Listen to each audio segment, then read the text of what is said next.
Hey guys, LeBurn98 here, and it's spoiler time. This is the spoiler review for Godzilla 2014. Please check out my spoiler-free review to get kind of like my thoughts of the overall movie. This one's specifically going to be about spoilers, specific scenes that I enjoyed, some references I found throughout the film, and just overall goodness of what was Godzilla 2014. So let's get going. So basically, some of the things that I didn't like was Bryan Cranston's death in the film. Of course, he plays Joe Brody. I felt after that, the human element, the human character kind of dropped. And I think the reason is because you have Bryan Cranston's acting, which is so great in the film, especially considering that he's kind of like the main character throughout the first bit of the film, that when he dies and Aaron Taylor Johnson has to take over, it kind of loses a little bit. It would have been nice to have Bryan Cranston throughout the film at least a little longer, at least till the end. Have him die heroically at the end or whatever. That would have been fine. But, yeah, that's probably the really only nitpicky thing I have for that. At least from a spoiler perspective. So, the awesomeness. Well, what can you say about the awesomeness that is Godzilla 2014? There's so many scenes I remember really all happy about. One of the things, I actually did like how they teased Godzilla throughout the whole thing. And you know they were definitely doing it on purpose. The first one was the airport sequence. And if you haven't seen the movie and you still want to be spoiled, if you've seen the WonderCon footage, basically they had like the whole airport sequence. That's basically that whole sequence in a nutshell. And so, like, you know, the Muto's tearing shit up, and they're at the airport, and it's exploding one plane after the other, and there's this whole fireball effect or whatever. And all of a sudden, after the last plane explodes, you see Godzilla's foot just boom, and then you see this Muto kind of like turn around, and is like, what the frig was that? And he kind of sees Godzilla, and he kind of like steps back a bit, and then all of a sudden he kind of does this like little shrill kind of thing. And you know that like him versus Godzilla, like he's let's face it, he's fucked, you know. And but I love how like the whole reveal, because at this point you saw bits and pieces of it, like, you know, the tail and things like that. But you kind of see like the whole, you know, it comes up throughout the whole body. You see like the whole body shot, and all of a sudden it gets to his head, and he just like lets out like a massive roar. And I remember the theater that I was in, like they just loved that part. And what was cool about that, and the reason I'm mentioning it, is that it was also a tease, because as soon as like the roar happens, you know, like shit's about to happen, and then it goes to like this news chopper like feed on the TV. But what made it so good, I think it was more forgiving for the audience, was that it was done for a comedic effect, because there's this kid, actually it's, you know, Sam Brody, you know, Aaron Taylor Johnson's son in the film, who's watching this on TV, and Elizabeth Olsen, his mother, is like, you know, Sam, you gotta go to bed. Turn off TV and go to bed. He's like, yeah, Mom, but I'm watching. You gotta go to bed. Yeah, but Mom, I'm watching dinosaurs fight. So she thinks he's just watching like some, you know, old school Monster Mash movie, you know. Until eventually she comes around and sees, oh shit, it's really happening. So the whole crowd kind of like laughed at that part. They thought it was pretty funny. And there was a few other little teases, you know, like but it was teases, but I never felt like there was enough Godzilla. Like, even though there wasn't like these massive battles, because really the only real massive battle was at the end, which takes up a good chunk of like the last act, the third act or whatever. But you know, you see him at the bridge and so on. And a few other little bits here, and then finally you get like the whole third act where he's fighting the two Mutos. And there's actually one part where like Godzilla's getting his ass kicked. Now he's tough. Like, don't get me wrong, he's tough. He's not a pussy in this, but he's definitely tough. He's getting the shit kicked out of him, but he's still friggin' fighting. But like he's getting attacked by the flying thing. He's all over him like that. And then the female Muto, who's like this hulking. No, she doesn't have wings, but she's definitely hulking. She's giving him a beat down or whatever, and he's getting beat down. And then finally, he's like on the ground, and so on. And you know, in a way, you almost feel sorry for Godzilla. Like, he's kick ass, yes, but like, he's getting his ass kicked.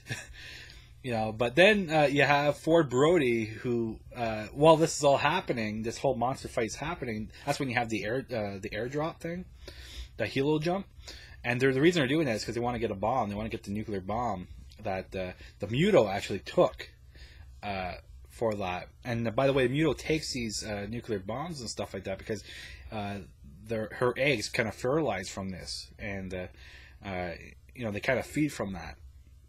So the giant Muto, fly Muto, took this and put it in their nest. So they're doing the halo jump to kind of, see if they can get the bomb out of there, because it was actually programmed to detonate, right? And so they got to get it out of the city, otherwise it's going to obliterate the city. And so the two options is Aaron Taylor Johnson, who actually is like a bomb specialist. That's what he does. Either get him to defuse it, or take their chances with the bomb, carry it to like the pier, and then have the boat go out as far as possible away from the city, and let it detonate and see what happens after that. So anyways, the soldiers go in there, they get the bomb, they realize they can't actually open it for him to defuse it, so they decide to take it to the pier, to the boat, and sell it off. But during all this is happening, Ford Brody actually sees that there's eggs all over the place in this nest. That, it's a nest because there's eggs, right? And he realizes that, sure, they can get rid of the bomb, but at the end of the day, there's all these eggs. And if you have, we're having enough trouble with 2 of these monsters, imagining if all these eggs hatch. There's, I don't know how many, but at least 20, maybe hundreds of eggs. So what he decides to do, he sees that there's actually a tanker truck of fuel there, and he decides to blow this nest up. While he does that, he cuts or whatever he does. He takes off the cap off the thing, and then the fuel's all over the place, and then finally he blows it up or whatever. And the female Muto hears what's going on. She hears the massive explosion and so on. She turns, and she's like, "Oh my god!" This is the part where I said in my spoiler-free review that in a way I almost felt sorry for the Muto, because you could tell that she was like, "Oh my god, my children, my children." Hopefully my children are all right. And she goes there and she realizes what happened. Her eggs are dead. So, and she's like, at that point, she's pissed. She's like, who the hell did this? She knows that obviously it's not Godzilla himself, because they're fighting over there. It's something else. And while this is happening, the giant monster is kind of peeking her head into the nest. And then Ford Brody's kind of, Aaron Taylor Johnson's kind of like going back, kind of like that, going back. And then he hits his back up against a pillar or whatever, and it kind of like drops some dust or debris. And that's when the Muto hears that, and she kind of like moves up her head, and she kind of goes like towards him, like that. And you know that he's going to get owned. Like, she's pissed off. He's gonna get owned. And it's at this point where you kind of see this blue glow in the background. And it catches her attention, so she kind of turns her head, and you kind of see a silhouette. You kind of see like a silhouette of something, and it's all like misty and dust, debris everywhere, or whatever, dusty. And you see like these blue things kind of light up until you realize it's actually Godzilla's tail. And I love how they did that. So anyway, it's all lit up. It lights up all on his tail to the back.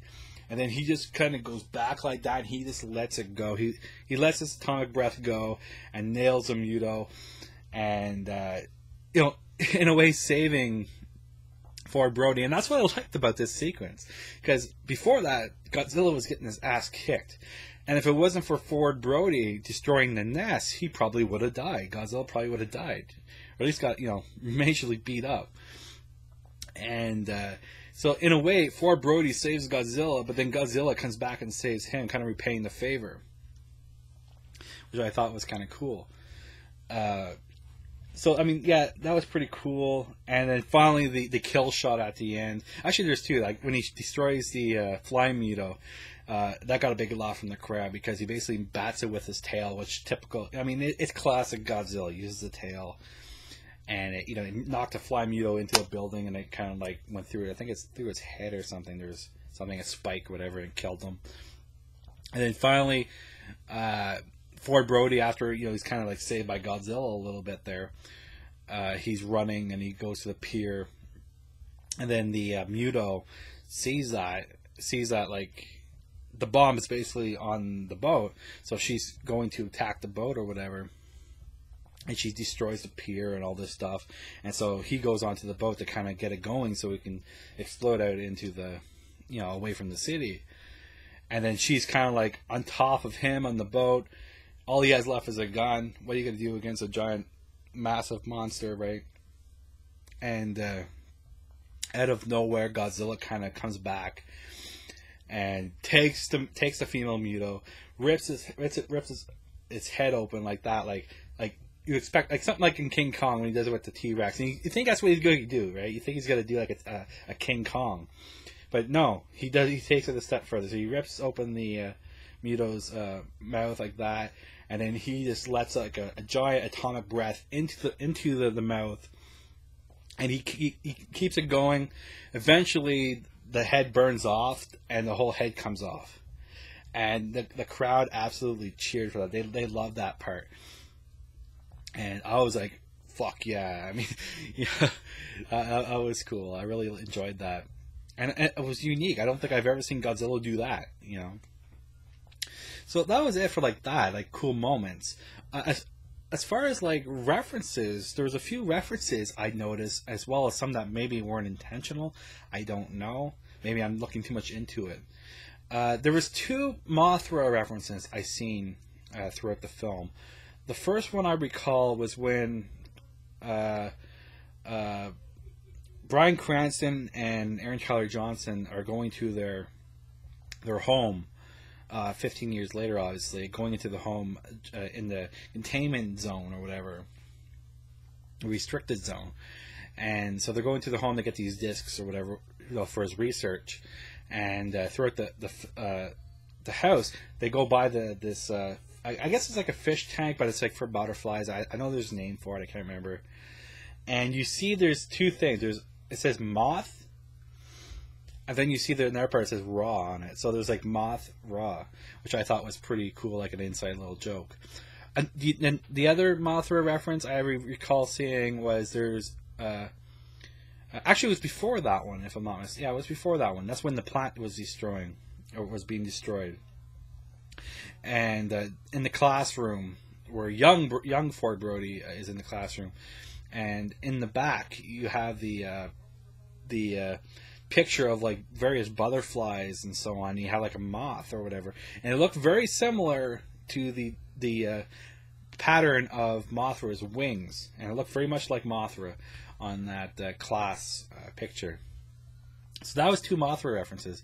I think I may have also seen a King Ghidorah reference, and that was when Ford Brody was destroying the nest, when he was taking the gas out of the tanker truck, and they did like a zoom into like the puddle of fuel that was building up, and you'll notice that in that puddle of fuel there was actually a dragon's head. And again, I've only watched this once, so maybe it wasn't, but I'm pretty sure it was like a dragon's head, and I'm pretty sure that's a reference to King Ghidorah. So there's that. I also noticed 2 potential references or knocks against the 1998 Godzilla. Maybe it wasn't intentional. Maybe I'm looking too much into it, but I still noticed it nevertheless. The first one was the bridge. I think, obviously, if you haven't seen it, you should have seen it by now. But the 98 Godzilla, he's killed by basically going into the Brooklyn Bridge, I think it was. He gets stuck into the cabling, and they kill him with missiles or whatever. And in this one, he, like Godzilla, I don't think he was even trying to destroy the bridge, really. I think he was holding onto the bridge and kind of propped himself up. And then the military is like just hitting him with missiles and fire, bullets and stuff like that, firing at him. So finally, after a while, he's like, screw this, and he goes right through the bridge, like just rips right through the bridge. And I'm pretty sure that's a knock against the '98 Godzilla. It's like, that pussy Godzilla, he got owned by getting stuck in a bridge. This badass, he don't care, right? He's just gonna go through everything. So I like that, and I don't know if that was an actual knock against it. It could have just been a cool sequence that they thought in their head. I don't know. But another one I'm pretty sure is a knock against, or kind of like a wink kind of to '98 Godzilla, was when the soldiers are more in the I think after the Muto, I think the airport, if I'm not, was it the airport? I think it was the airport sequence, or before it, where they're in the forest, and they're looking for like this, I think was it the missing sub or whatever? Anyways, they're going through the forest, and you see it in the trailer where he uses his hand to kind of remove that mucus or whatever off of what looks like a bomb. So it's in that sequence, and at the start of that sequence, they're kind of like zoomed in to what looks like an iguana, and it looks very, very, very similar to the iguana that you see in '98 Godzilla. Like, it looks pretty much identical to like the iguana from, or that lizard from like Godzilla. So that's two things I've seen, as well as like the Mothra and the Ghidorah references. Was there any more? I don't know. That's something I would love to see. If you guys know any more, definitely put it down in the comment section below. I would love to see if there's any more. So that's basically it for like spoiler-filled review.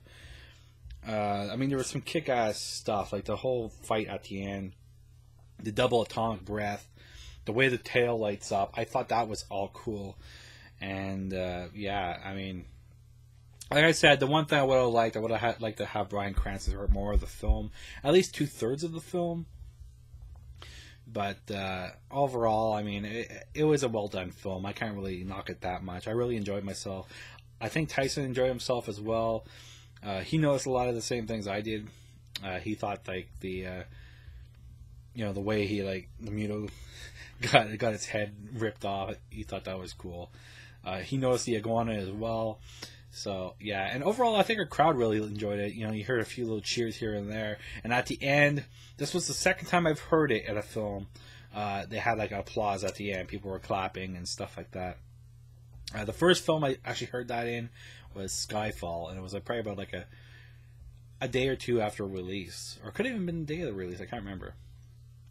But yeah, so that's enough of my rambling. What did you guys think of it? I thought it was pretty cool. And if you did see it, and perhaps if you liked it, are you still going to buy it on Blu-ray? Because sometimes just because a film's actually good doesn't mean you're going to buy it again, because some films are just not rewatchable. So I guess my question is, do you think it's rewatchable? I think it is. I'm definitely going to buy it on Blu-ray. I think the film looks gorgeous. There's some great scenes in it, especially the Halo jump. And the whole last battle with Godzilla and the two Mutos. I thought that was all cool. And the two atomic breaths, amazing. And yeah, I hear that it's making a ton of money right now.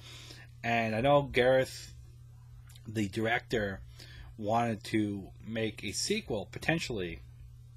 Like an All Monsters Attack type sequel. And maybe we'll see that now, since it's making a ton of money. And I really hope we do. So that's it. Until next time, this is LeBurn98 signing out. See you guys. Bye.